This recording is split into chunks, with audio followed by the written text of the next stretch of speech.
ദൈവത്തിൻ്റെ കരങ്ങളായി മാറി മനുഷ്യർക്കിടയിൽ ശുശ്രൂഷ ചെയ്യുന്നതിനായി ഓരോ അഭിഷിക്തനും ജന്മം കൊള്ളുമ്പോൾ സ്വർഗം അതിരറ്റ് സന്തോഷിക്കുന്നു. കാൽവരിയിൽ രക്തം ചിന്തി മനുഷ്യരക്ഷ സാധ്യതമാക്കിയ ക്രിസ്തുനാഥന്റെ രക്ഷാകര ദൗത്യത്തിന്റെ തുടർച്ചയാണ് അവർ ഓരോരുത്തരുടെയും ശുശ്രൂഷാ ജീവിതം. സ്വർഗഭാഗ്യത്തിൽ എത്തിച്ചേരുവാൻ ദൈവം പദ്ധതിയൊരുക്കിയ ഓരോ മനുഷ്യാത്മാക്കളെയും അതിന് പര്യാപ്തമാക്കുവാനായി വിശുദ്ധിയുടെ വീഥിയൊരുക്കുവാൻ അവർ പ്രതിജ്ഞാബദ്ധരാണ്.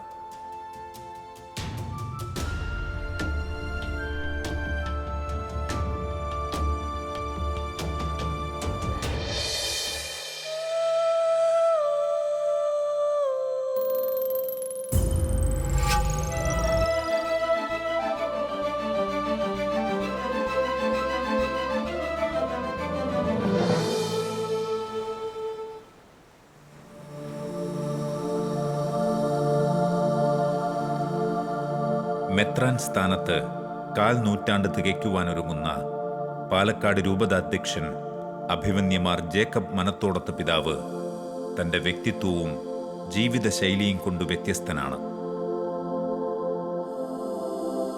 2 പതിറ്റാണ്ടുകളിലായി പാലക്കാട് രൂപതയുടെ ഇടയനായി തുടരുന്ന അദ്ദേഹം ആ സമൂഹത്തെ ഇന്ന് കാണുന്ന ആത്മീയ ഔന്നത്യത്തിലേക്കും ഭൗതിക വളർച്ചയിലേക്കും നയിക്കുന്നതിൽ നിർണായക പങ്കുവഹിച്ചു.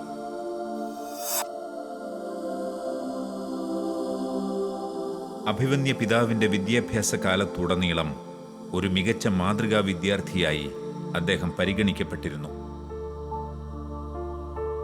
വിദ്യാഭ്യാസ കാര്യങ്ങളിൽ എന്നും ഒന്നാമനായി നിലനിൽക്കുവാനുള്ള വലിയ കൃപ ദൈവം അദ്ദേഹത്തിന് നൽകിയിരുന്നത് ഒരു വലിയ ദൈവിക പദ്ധതിയുടെ ഭാഗം തന്നെയായിരുന്നു. ഒരിക്കലും ശോഭ കുറയാതെ പഠനത്തിൽ മുന്നേറിയ അദ്ദേഹം പിൽക്കാലത്ത് കേരള സഭയിലെ മികച്ച പണ്ഡിതരിൽ ഒരാളായി ഗണിക്കപ്പെട്ടു. അഭിമന്യ മനത്തോടത്ത് പിതാവ് തന്റെ ജീവിതത്തിൽ വലിയ അനുഗ്രഹമായി തിരിച്ചറിഞ്ഞ ഒന്ന് കുടുംബത്തിൽ തനിക്കായി ഉയർന്ന പ്രാർത്ഥനകളും മറ്റൊന്ന് വിവിധ ഇടവക വികാരിമാർക്കും ഇടവക അംഗങ്ങൾക്കും ഉണ്ടായിരുന്ന സ്നേഹവുമാണ്. തന്നെ ആത്മീയമായി ഏറെ വളർത്തുകയും പരിപോഷിപ്പിക്കുകയും ചെയ്ത പ്രധാന ഘടകങ്ങളായിരുന്നു അവ എന്ന് അദ്ദേഹം തിരിച്ചറിയുന്നു.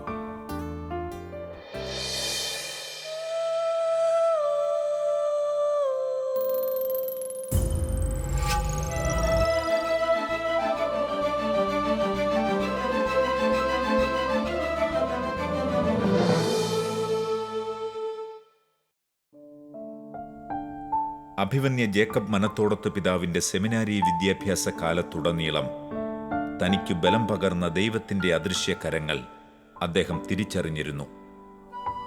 ഏറെ വ്യക്തികൾ ദൈവദൂതന്മാരെ പോലെ നിർണായക ഘട്ടങ്ങളിൽ ആ ജീവിതത്തിൽ ഇടപെട്ടുകൊണ്ടിരുന്നു. പൂർണ്ണ സമർപ്പണത്തിന് സന്നദ്ധനായ ഒരാത്മാവിനെ ഏറ്റവും മനോഹരമായി ദൈവം തന്നെ വളർത്തിയെടുക്കുകയായിരുന്നു. ഒടുവിൽ അദ്ദേഹം തിരുസഭയുടെ ബലിവേദിയിൽ നവാഭിഷിക്തനാകുവാനുള്ള ദിവസം സമാഗതമായി. ഞാനൊരു വൈദികനായി അഭിഷിക്തനായത് 1972 നവംബർ മാസം 4-ാം തീയതിയായിരുന്നു. എൻ്റെ തിരുപ്പട്ട സ്വീകരണം നടന്നത് എൻ്റെ സ്വന്തം ഇടവക ദേവാലയത്തിൽ വെച്ചായിരുന്നു. തലേ ദിവസം ഞാൻ അരമനയിലാണ് താമസിച്ചത്. അരമനയിൽ നിന്നാണ് പിതാവിൻ്റെ കൂടെ പട്ടത്തിന് ഇടവകയിലേക്ക് പോയത്. അരമനയിലെ എല്ലാ ദിവസവും അത്താഴം കഴിഞ്ഞിട്ട് ഏതെങ്കിലും ഒരു വിശുദ്ധൻ്റെ, അന്നത്തെ വിശുദ്ധൻ്റെ ജീവിത ചരിത്രം വായിക്കുന്ന ഒരു പതിവുണ്ട്. അന്ന്, അതായത് നവംബർ മാസം 4-ാം തീയതിയിലെ വിശുദ്ധ ചാൾസ് ബൊറോമിയാണ്. അദ്ദേഹത്തെ പറ്റിയാണ് അന്ന് വായിച്ചത്. അദ്ദേഹം എടുത്ത ഒരു പ്രതിജ്ഞയെപ്പറ്റി അവസാനം വായിച്ചത് ഞാൻ അന്ന് എൻ്റെ ശ്രദ്ധയിൽപ്പെട്ടു. എൻ്റെ ഓർമ്മയിലേക്ക് ഞാനത് ഓർമ്മയിൽ സൂക്ഷിച്ചു. ഇന്നും അത് ഞാൻ ഓർമ്മിക്കുന്നുണ്ട്. അതായത് ഓരോ ദിവസവും കൂടുതൽ തീഷ്ണതയോടുകൂടി ആരംഭിക്കുക, എല്ലാം നല്ല ഉദ്ദേശത്തോടുകൂടി ചെയ്യുക, എപ്പോഴും ദൈവ സാന്നിധ്യത്തിൽ വ്യാപരിക്കുക. അദ്ദേഹം എടുത്ത ഒരു പ്രതിജ്ഞ പാലിച്ച ഒരു പ്രതിജ്ഞയായിരുന്നു. അത് അദ്ദേഹത്തിൻ്റെ ജീവിത വിശുദ്ധീകരണത്തിന് കാരണമായി എന്ന് നമ്മൾ വിശ്വസിക്കുക. അപ്പം ഞാനത് പ്രത്യേകം എൻ്റെ ഓർമ്മയിൽ ഞാൻ സൂക്ഷിച്ചു.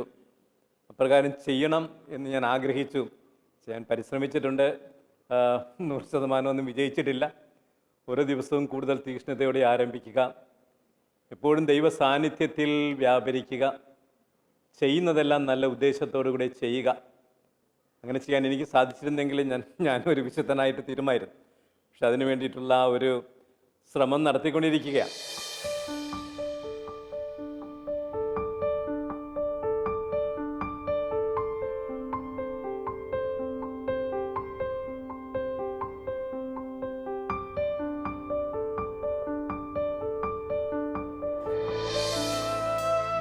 അക്കാലത്ത് എറണാകുളം അതിരൂപതയുടെ സഹായമെത്രാനായിരുന്ന മാർ സെബാസ്റ്റ്യൻ മങ്കുഴിക്കരി പിതാവിന്റെ കൈവെപ്പ് വഴി സ്വന്തം ഇടവകയിൽ വെച്ചാണ് അഭിവന്യ മനത്തോടത്ത് പിതാവ് പൗരോഹിത്യം സ്വീകരിച്ചത്. ദൈവവിളികളെ സ്നേഹിക്കുകയും പ്രോത്സാഹിപ്പിക്കുകയും ചെയ്തിരുന്ന ഇടവക അംഗങ്ങളുടെ ഊഷ്മളമായ സ്വീകരണവും സ്നേഹവുമെല്ലാം അദ്ദേഹം സ്മരിക്കുന്നു. പൗരോഹിത്യ ജീവിതത്തിലേക്ക് കാലെടുത്തു വയ്ക്കുമ്പോൾ സ്വന്തം ദേശത്തു നിന്ന് ലഭിച്ച പ്രചോദനവും പ്രോത്സാഹനങ്ങളും ഇന്നും അദ്ദേഹത്തിൻ്റെ ഹൃദയത്തിൽ നിറഞ്ഞു നിൽക്കുന്നു. എൻ്റെ ഇടവക ദൈവവിളികൾ കൊണ്ട് സമ്പന്നമായൊരു ഇടവകയാണ്.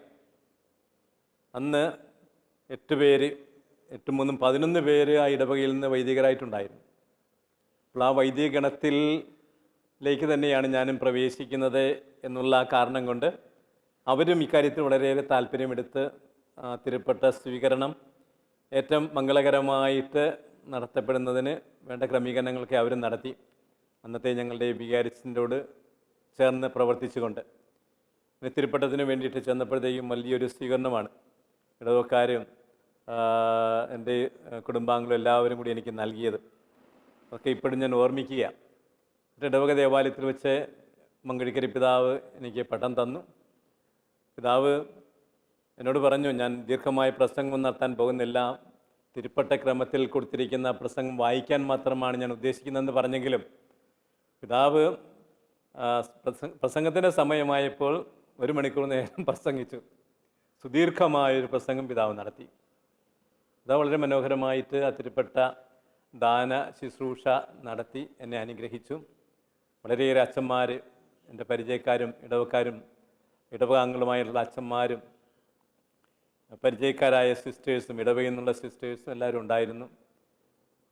അതൊക്കെ ഇന്നൊരു നല്ല ഓർമ്മയായിട്ട് ഞാൻ എൻ്റെ മനസ്സിൽ സൂക്ഷിക്കുക.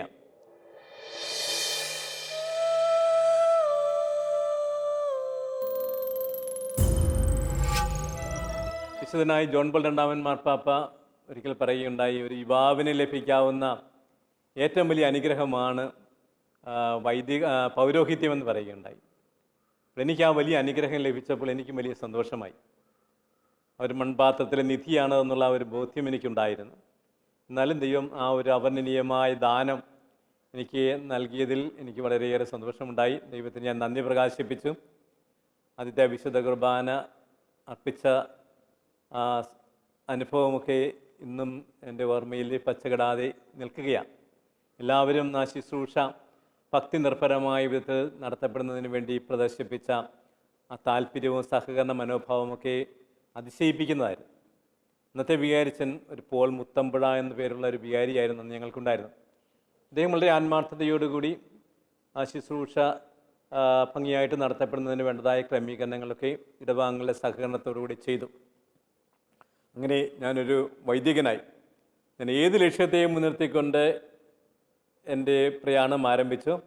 ആ ലക്ഷ്യത്തിൽ എത്തിച്ചേരാൻ സാധിച്ചതിൻ്റെ ആ സന്തോഷം, ഒരു വൈദികനായി തീരാൻ സാധിച്ചതിൻ്റെ ആ സന്തോഷം എനിക്ക് അനുഭവപ്പെട്ടു.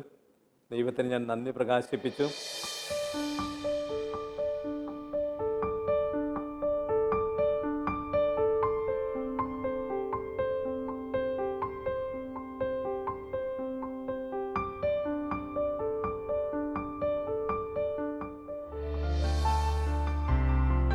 പൗരോഹിത്യ സ്വീകരണത്തിന് ശേഷം ഏതാനും മാസങ്ങൾ കൂടി പഠനം പൂർത്തിയാക്കുവാൻ വേണ്ടിയിരുന്നതിനാൽ തിരികെ പൂനെയ്ക്ക് പോയ അഭിവന്യ പിതാവ് 1974 അതിരൂപതയിൽ തിരികെ എത്തിയപ്പോൾ അദ്ദേഹത്തിന് ലഭിച്ച ഉത്തരവാദിത്തങ്ങൾ വലുതായിരുന്നു.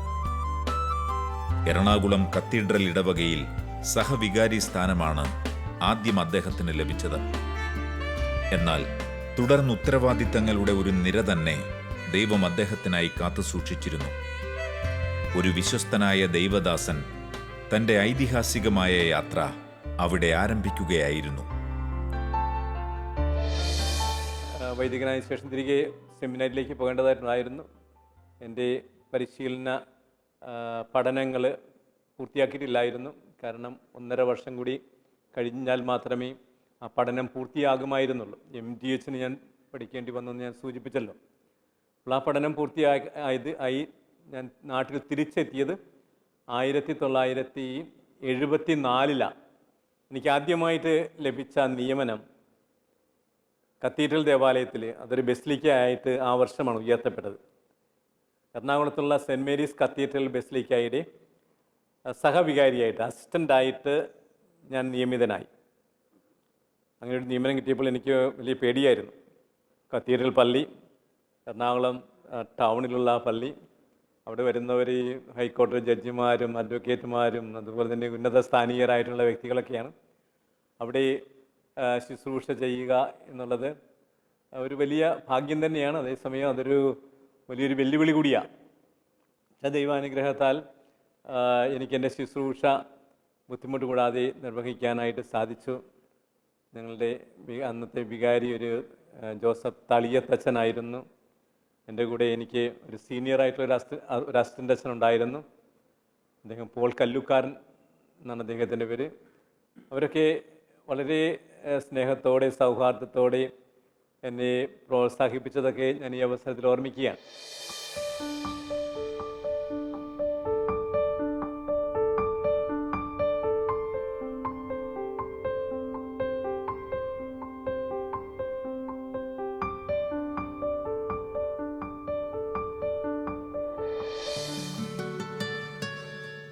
അഭിവന്യ ജേക്കബ് മനത്തോടത്ത് പിതാവിൻ്റെ ജീവിതത്തിൽ നിർണായകമായ ഒരു കാലഘട്ടം തുടങ്ങുന്നത് പൗരോഹിത്യ ജീവിതാരംഭത്തിൽ തന്നെയാണ്. അഭിവന്യ ജോസഫ് പാറേക്കാട്ടിൽ പിതാവിൻ്റെ സെക്രട്ടറിയായി നിയമിതനായ അദ്ദേഹത്തെ ആ കാലത്ത് പാറേക്കാട്ടിൽ പിതാവ് ഏറെ വാത്സല്യത്തോടെയാണ് കൈപിടിച്ച് നടത്തിയത്. കഴിവുറ്റവനെന്ന് അദ്ദേഹം വിലയിരുത്തിയ ആ കൊച്ചച്ഛനെ ദൈവനിയോഗമെന്ന വിധം വലിയ കാര്യങ്ങൾക്ക് പ്രാപ്തനാക്കും വണ്ണം വളർത്തിയെടുക്കുവാൻ പാറേക്കാട്ടിൽ പിതാവ് പ്രത്യേകം ശ്രദ്ധിച്ചിരുന്നു. ഞാൻ അവിടെ അസിസ്റ്റൻ്റായിട്ട് നിയമിതനായ ഉടനെ തന്നെ അന്നത്തെ ഞങ്ങളുടെ മൈനർ സെമിനാരി റെക്ടർ, അപ്പോഴേക്കും മൈനർ സെമിനാരി തൃക്കാക്കരയിലേക്ക് മാറ്റിയിരുന്നു, എന്നെ വന്ന് കണ്ടു പറഞ്ഞു, പിതാവ് അച്ഛനോട് സെമിനാരിക്കാരെ ലത്തീൻ പഠിപ്പിക്കണം എന്നുകൂടി ആവശ്യപ്പെട്ടിട്ടുണ്ട്. അതുകൊണ്ട് അച്ഛൻ്റെ കയ്യിൽ കുറേ പുസ്തകങ്ങളുണ്ടായിരുന്നു. ഇത് ലത്തീൻ പഠിപ്പിക്കാൻ വേണ്ടി ഉപയോഗിക്കേണ്ട പുസ്തകങ്ങളാണ്. അതുകൊണ്ട് അച്ഛൻ ഇത് വായിച്ച് പഠിച്ചിട്ട് ആഴ്ചയിൽ 3 ദിവസം തൃക്കാക്കരയുള്ള മൈനർ സെമിനാരിൽ വന്ന് കുട്ടികളെ ലാറ്റിൻ പഠിപ്പിക്കണം. പിതാവ് പറഞ്ഞ കാര്യമായതുകൊണ്ട് നമുക്ക് നിർവഹിക്കാതിരിക്കാൻ സാധിക്കില്ല. എനിക്ക് ലത്തീൻ നന്നായിട്ട് അറിയാമായിരുന്നതുകൊണ്ട് പഠിപ്പിക്കുക എന്നത് എന്നെ സംബന്ധിച്ചിടത്തോളം ബുദ്ധിമുട്ടുള്ള ഒരു കാര്യമായിരുന്നില്ല. പഠിപ്പിക്കാൻ എനിക്ക് സന്തോഷമേ ഉണ്ടായിരുന്നുള്ളൂ. പക്ഷേ അതുകൊണ്ട് എനിക്ക് എൻ്റെ ഇടവകയിലെ ആ ശുശ്രൂഷ വേണ്ടത്ര പ്രതിബദ്ധതയോടെ നിർവഹിക്കാൻ സാധിക്കാതെ പോയിട്ടുണ്ട്. ഇടവകങ്ങൾ സ്വാഭാവികമായിട്ടും ഒരു അസ്തേന്ത്യ അച്ഛൻ ഇടവകയിൽ വന്നിട്ട് വീടുകളിലേക്ക് വരുന്നില്ല എന്നൊക്കെ കാണുമ്പോൾ അവർക്ക് പ്രയാസമുണ്ടാകും, ഒരു പരാതി പറയും. പക്ഷേ എനിക്കാണെങ്കിൽ സാധിക്കാത്ത സാഹചര്യം. അതിൽ 1 വർഷം ഞാനങ്ങനെ അവിടെ അസിസ്റ്റൻ്റായിട്ട് സേവനം അനുഷ്ഠിച്ചു. അപ്പോഴേക്കും എനിക്ക് പുതിയൊരു നിയമനം കിട്ടി. പാറേക്കാട്ടിൽ പിതാവിൻ്റെ പ്രൈവറ്റ് സെക്രട്ടറി ആയിട്ട് ഞാൻ നിയമിതനായി. തൊട്ടടുത്തുള്ള അരമനയിലേക്ക് എൻ്റെ താമസം എനിക്ക് മാറ്റേണ്ടതായിട്ട് വന്നു. അങ്ങനെ 4 വർഷം ഞാൻ അഭിവന്യ പാറേക്കാട്ടിൽ പിതാവിൻ്റെ പ്രൈവറ്റ് സെക്രട്ടറി ആയിട്ട് സേവനമനുഷ്ഠിച്ചു.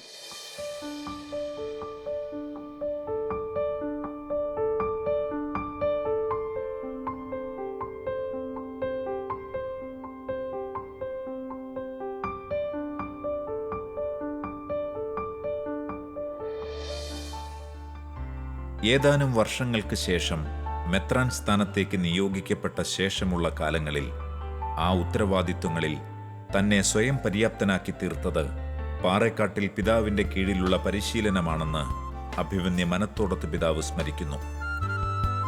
പ്രത്യേകമായി തെരഞ്ഞെടുത്തു വഴി നടത്തുന്ന തന്റെ ശുശ്രൂഷകരെ കാലങ്ങൾക്ക് മുമ്പേ തന്നെ നിശ്ചയിക്കപ്പെട്ട ഉത്തരവാദിത്വങ്ങൾക്ക് അനുയോജ്യരാക്കി ദൈവം വളർത്തിയെടുക്കുന്ന വിസ്മയനീയമായ കാഴ്ചകളാണ് ഈ ജീവിതത്തിൽ നാം ദർശിക്കുന്നത്. അഭിമന്യ പാറേക്കാട്ടിൽ പിതാവിനെ എനിക്കൊരിക്കലും മറക്കാൻ സാധിക്കുകയില്ല. കാരണം എൻ്റെ മാതാപിതാക്കൾ കഴിഞ്ഞാൽ എന്നെ ഏറ്റവും അധികം സ്വാധീനിച്ച വ്യക്തി അഭിമന്യ പാറേക്കാട്ടിൽ പിതാവാണ്.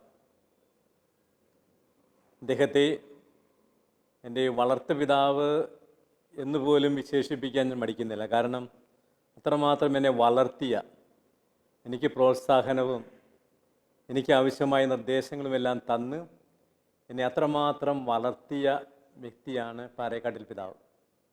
ഞാനൊരു യുവ വൈദികനായിരുന്നു. എന്നിട്ട് പോലും പിതാവ് വലിയ വിശ്വാസം എന്നിൽ അർപ്പിച്ചു.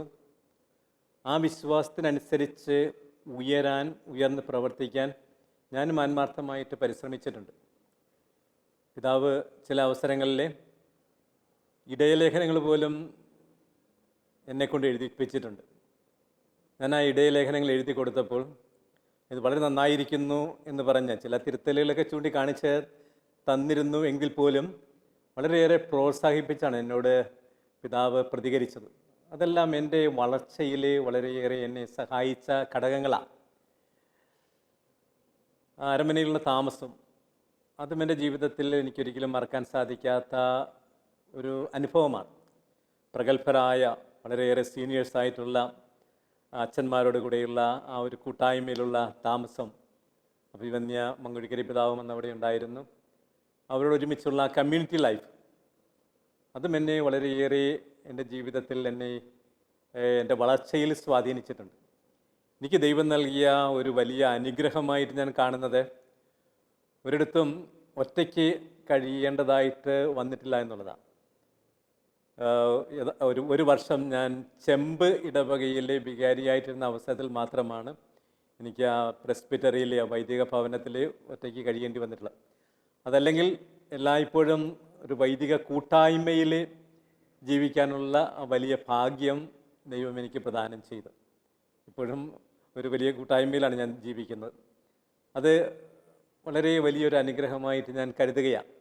അപ്പോൾ അച്ഛന്മാരുടെ ആ പ്രോത്സാഹനം, ഞാൻ ആ അച്ഛന്മാരുടെ ഗണത്തിലെ ഏറ്റവും ജൂനിയറായിട്ടുള്ള ഒരു അച്ഛനായിരുന്നെങ്കിൽ പോലും അച്ഛന്മാരൊക്കെ വളരെയേറെ പരിഗണനയും പ്രോത്സാഹനവും എല്ലാം എനിക്ക് നൽകിയത് ഞാൻ ഈ അവസരത്തിൽ ഓർമ്മിക്കുകയാണ്.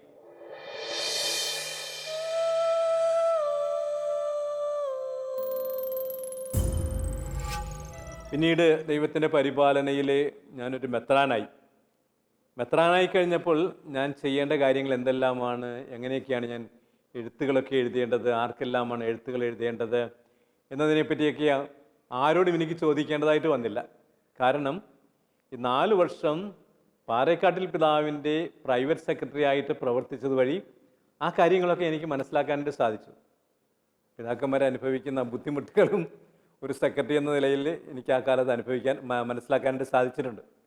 പിതാവ് അതിനുള്ള പരിശീലനം എനിക്ക് നൽകി. എഴുത്തുകൾ ആരംഭത്തിലൊക്കെ എഴുതുക, പിതാവിൻ്റെ ആ മനസ്സിനനുസരിച്ച് മനസ്സിന് ഇണങ്ങിയ വിധത്തിൽ എഴുത്തുകളൊക്കെ എഴുതി കൊടുക്കുക അത്രമാത്രം എളുപ്പമുള്ള കാര്യമായിരുന്നില്ല. എൻ്റെ ഇംഗ്ലീഷിലൊക്കെ കുറച്ചുകൂടിയൊക്കെ മെച്ചപ്പെടുത്താനായിട്ട് പിതാവിൻ്റെ കൂടെയുള്ള ആ പ്രവർത്തനം എന്നെ സഹായിച്ചിട്ടുണ്ട്. പക്ഷേ അവസാനമായപ്പോഴത്തേക്കും, കുറേ കഴിഞ്ഞപ്പോഴത്തേക്കും പിതാവിനറിയാമായിരുന്നു ഒരു കാര്യം ഏൽപ്പിച്ചാൽ അത് നന്നായിട്ട് ചെയ്യുമെന്ന്. അതുകൊണ്ട് പലപ്പോഴും എഴുത്ത് വരുമ്പോൾ വെറും റിപ്ലൈ എന്ന് മാത്രം പറഞ്ഞുകൊണ്ട് പിതാവ് ആ എഴുത്തുകൾ എനിക്ക് തരുമായിരുന്നു. പിതാവിൻ്റെ ആ ആഗ്രഹത്തിനനുസരിച്ച് ഉള്ള മറുപടി എഴുതി കൊടുക്കാൻ എനിക്ക് സാധിക്കുകയും ചെയ്യുമായിരുന്നു. പിതാവ് കാര്യത്തിൽ വളരെ സംതൃപ്തനായിരുന്നു. അതുകൊണ്ടാണ് ഞാൻ പറഞ്ഞത്, പിതാവിനോട് കൂടെ പ്രവർത്തിച്ച ആ കാലഘട്ടം എന്നെ സംബന്ധിച്ചിടത്തോളം എൻ്റെ ജീവിതത്തെ ഏറ്റവും അധികം ധന്യമാക്കിയ, അനുഗ്രഹപ്രദമാക്കിയ ഒരു കാലഘട്ടമായിരുന്നു അത്. വളരെയേറെ വളരാൻ എന്നെ സഹായിച്ച ഒരു കാലഘട്ടമായിരുന്നു അത് പിന്നീടുള്ള എൻ്റെ ഈ പ്രവർത്തനത്തിൽ പിന്നീട് ഞാൻ സഹായമെത്രാനായിട്ട് നിയമിതനായപ്പോഴും അതിനുശേഷം പാലക്കാട് രൂപതയുടെ മെത്രാനായി ഞാൻ നിയമിതനായപ്പോഴും എൻ്റെ മെത്രാനെടുത്ത ശുശ്രൂഷ, സഹായ മെത്രാനെടുത്ത ശുശ്രൂഷയായിരുന്നാലും ഇവിടെ രൂപതാധ്യക്ഷൻ എന്നുള്ള നിലയ്ക്കുള്ള ശുശ്രൂഷയായിരുന്നാലും ആ ശുശ്രൂഷ നിർവഹണത്തിൽ പാറേക്കാട്ട് പിതാവിൻ്റെ കാലത്ത് എനിക്ക് ലഭിച്ച ആ അറിവ്, ആ അനുഭവം എന്നെ സംബന്ധിച്ചിടത്തോളം ഒരു വലിയ മുതൽക്കൂട്ടായിട്ട് എനിക്ക് ഭവിക്കുകയുണ്ടായി.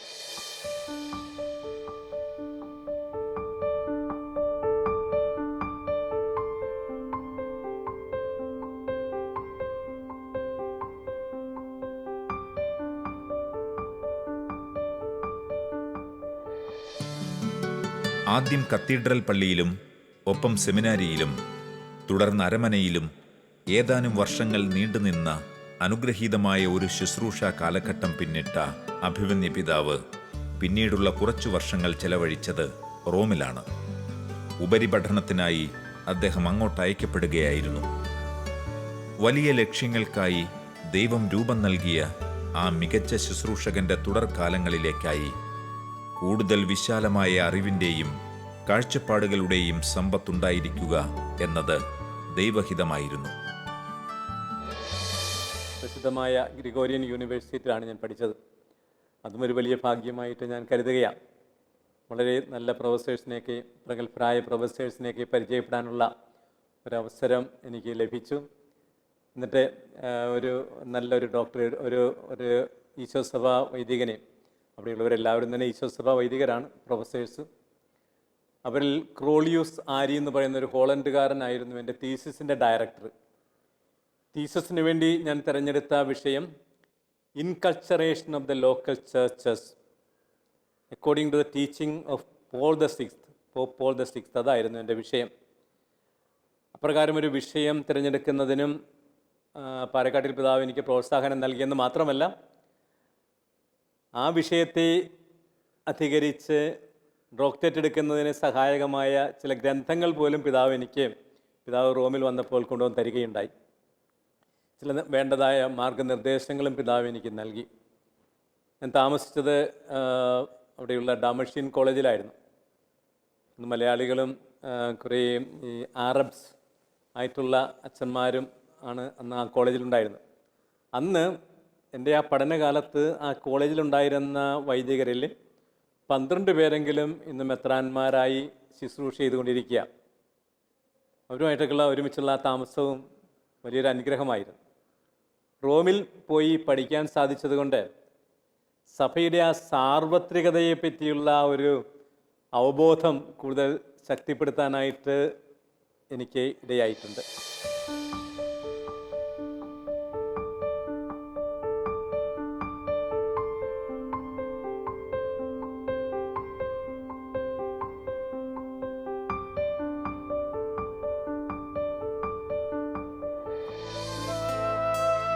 റോമിൽ പഠനവേളയിൽ അദ്ദേഹത്തിൽ ഏറ്റവും സ്വാധീനം ചെലുത്തിയ വ്യക്തിത്വം ജോൺ പോൾ രണ്ടാമൻ പാപ്പയുടേതായിരുന്നു.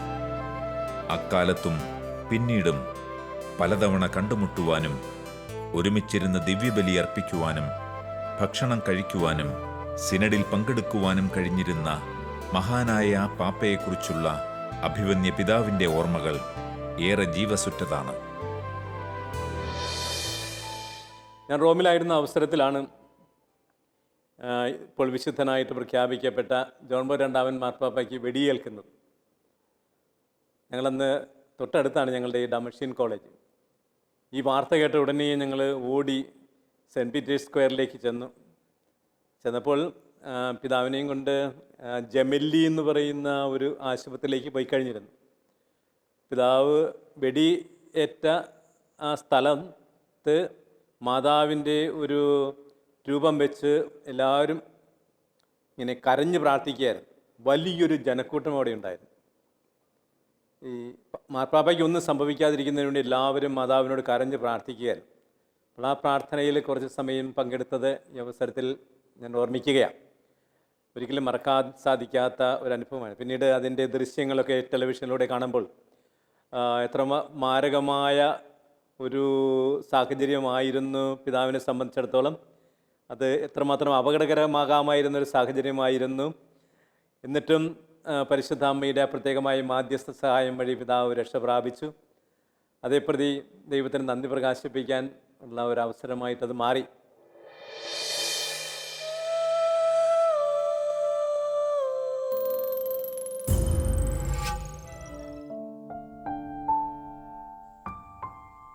ഏറെ കരുതലോടെ ദൈവം മെനഞ്ഞെടുത്ത അവിടുത്തെ വിശ്വസ്തനായ ഒരു ശുശ്രൂഷകൻ. അദ്ദേഹത്തെ അവിടുന്ന് അറിവും അനുഭവസമ്പത്തും ജ്ഞാനവും ആവോളം നൽകി വഴി നടത്തിയത് പിൽക്കാലത്ത് ദൈവരാജ്യത്തിനായുള്ള വയലേലകളിൽ വലിയ നേട്ടങ്ങൾ കരസ്ഥമാക്കുവാനായാണ്. ദൈവനിശ്ചിതമായ ആ വഴികളിൽ പരിശുദ്ധാത്മാവ് വെളിച്ചം നിറയ്ക്കുന്നതിനായി നമുക്ക് പ്രാർത്ഥിക്കാം. 1988 ഞാൻ 3 വർഷം ചാൻസലറായിട്ട് പ്രവർത്തിച്ചതിന് ശേഷം ഞാൻ പടിയറ പിതാവിനോട് പറഞ്ഞു, പിതാവ് എനിക്കൊരു മാറ്റം തരണം, ഒരു ഇടവകയിലേക്ക് പോകാൻ ഞാൻ ആഗ്രഹിക്കുന്നു. അന്ന് എൻ്റെ ഇടവകയിൽ വികാരിയായിട്ട് പ്രവർത്തിച്ചിരുന്നത് ഒരു തോമസ് മേലത്ത് എന്ന് പറഞ്ഞ ഒരു പുണ്യപ്പെട്ട ഒരു വൈദികനായിരുന്നു. അദ്ദേഹം എത്രമാത്രം തീഷ്ണതയോടെ പ്രവർത്തിക്കുന്നതെല്ലാം കണ്ടപ്പോൾ എനിക്കും ഒരു ഇടവകയിൽ പോയി അദ്ദേഹത്തെ പോലെ പ്രവർത്തിക്കണമെന്നുള്ള ആഗ്രഹം വളരെയേറെ ശക്തമായിട്ട് എനിക്കുമുണ്ടായി. അതിൻ്റെ പശ്ചാത്തലത്തിലാണ് ഞാൻ പിതാവിനോടൊരു മാറ്റം ചോദിക്കുന്നത്. ഇടവകയിലേക്ക് എന്നെ അയച്ചാൽ മതി, ഒത്തിരി നാളായാലും അരമനയിലായിട്ട്. പിതാവ് പറഞ്ഞു, വേണ്ട അച്ഛൻ തുടരണം എന്ന് പറഞ്ഞു. കുറച്ച് കഴിഞ്ഞപ്പോൾ ഞാൻ വീണ്ടും ചോദിച്ചു പിതാവിനോട്. 3-ാം പ്രാവശ്യം ഞാൻ ചോദിച്ചു. 2 പ്രാവശ്യം ചോദിച്ചപ്പോഴും പിതാവ് പറ്റില്ല എന്ന് പറഞ്ഞു. 3-ാം പ്രാവശ്യം ഞാൻ ചോദിച്ചു, പിതാവ് ഞാൻ ഒരു ഇടവകയിലേക്ക് പോയിക്കൊള്ളാം, ഇവിടെ ഞാൻ ഇത്രയും വർഷങ്ങളായല്ലോ. അവസാനം പിതാവ് പറഞ്ഞു, എനിക്കൊരു മറുപടിയായിട്ട് എനിക്കൊരു എഴുത്ത് തന്നു. It is with a heavy heart that I accede your request. അതായത് എനിക്ക് വളരെയേറെ ആ ഒരു ബുദ്ധിമുട്ടുള്ള ഹൃദയത്തോടു കൂടിയാണ് അച്ഛൻ്റെ ഈ ആവശ്യം ഞാൻ അംഗീകരിക്കുന്നതെന്ന് പറഞ്ഞുകൊണ്ട് പിതാവ് എനിക്കൊരു മാറ്റം തരാമെന്ന് സമ്മതിച്ചു. ഒരു ദിവസം പടിയറ പിതാവ് എന്നെ അന്വേഷിച്ച് കാർമൽഗിരി സെമിനാരിയിൽ വന്നു. ഒരു സെപ്റ്റംബർ മാസം 14-ാം തീയതി ആയിരുന്നു. പിതാവ് ചിലപ്പോഴൊക്കെ സെമിനാരിക്കാരെ കാണാൻ വേണ്ടി വരുമായിരുന്നു. അന്ന് പിതാവ് വന്നപ്പോൾ ഞാൻ നിർഭാഗ്യവശാൽ അവിടെ ഇല്ലായിരുന്നു. ഞാൻ ഈ എക്ലേസിയോളജി നോട്ട്സ് അന്വേഷിച്ച് പോയിരിക്കുകയാണ്. നല്ല നോട്ട്സ് കണ്ടുപിടിച്ചിട്ട് അതിൻ്റെ കൂടി അടിസ്ഥാനത്തിൽ ക്ലാസ്സിലെടുക്കാനായി ഉള്ള ആ ഒരു ഉദ്ദേശത്തോടു കൂടി ഈ നോട്ട്സ് ഒരു അച്ഛൻ തരാമെന്ന് പറഞ്ഞിട്ട് ആ നോട്ട്സ് വാങ്ങിക്കാൻ വേണ്ടി പോയിരിക്കുകയായിരുന്നു.